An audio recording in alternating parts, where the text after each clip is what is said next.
vous pouvez justifier votre inaction vis-à-vis d'Israël? Il n'y a pas de justification raisonnable ou acceptable.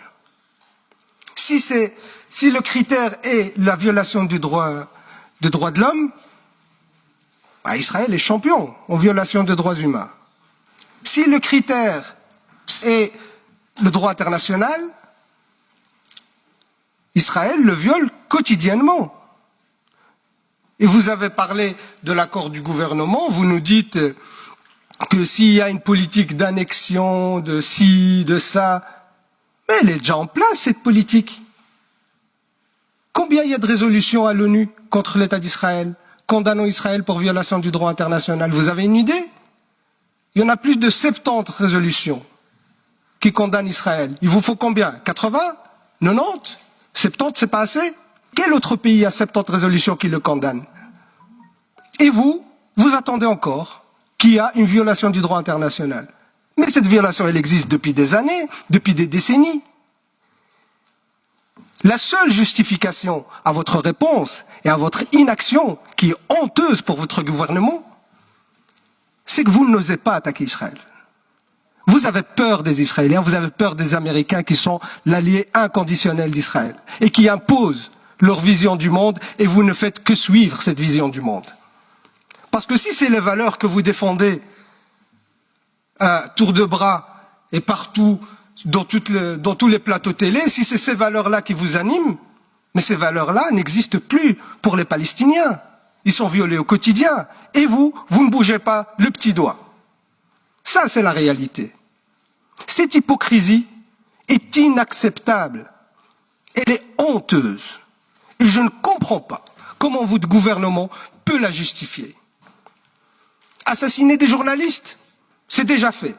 Déplacer des populations, c'est fait. Détruire des maisons, c'est fait.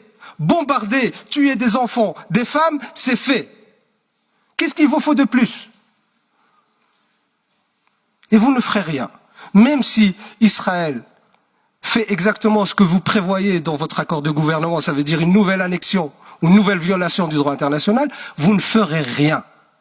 Parce que ce n'est pas vous qui décidez de votre politique étrangère. Ou bien, votre hypocrisie est sans nom. Et ça, monsieur le Premier ministre, les gens ne peuvent pas l'accepter. Comment vous pouvez justifier? Il n'y avait pas, dans votre accord de gouvernement, des sanctions prévues pour la Russie.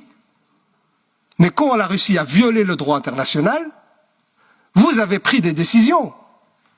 Pourquoi vous ne le faites pas pour Israël? Quand ils ont tué la journaliste, c'était pas un crime de guerre? Et pourquoi vous n'avez rien fait? Quand ils menacent d'expulser des gens de leur maison, pourquoi vous ne faites rien?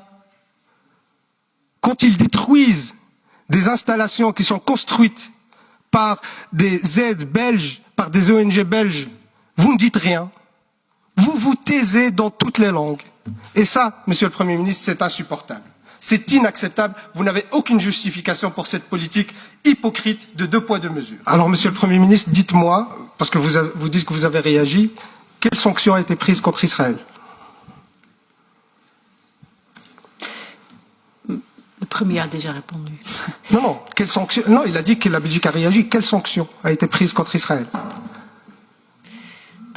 Hein? Là, on entend les mouches voler. Hein? Non, maar allez, stop een keer met die onzin, zeg. Mais moi, je ne connais aucune sanction belge contre Israël. Je ne vois pas. Dites-moi s'il y en a une. Maar het is, Non, mais madame la présidente... La position est claire. Ik geef het woord aan mevrouw Reinhardt nu. Non, madame, je termine mon intervention. J'ai été coupé par le... Vous avez fini et monsieur... Non, j'ai pas fini. Mais je termine juste mon intervention. Vous dites que vous réagissez. Moi, j'attends toujours quelles sanctions étaient prises contre l'État d'Israël. Il n'y en a pas. Il n'y en a pas. Et le fait de réagir, de condamner par des discours, ça ne suffit plus et ça n'empêche en rien Israël d'agir. Et ça, monsieur le Premier ministre, vous pouvez dire ce que vous voulez. Madame Vanno, vous pouvez dire ce que vous voulez. Votre politique internationale est une politique hypocrite de 2 poids 2 mesures.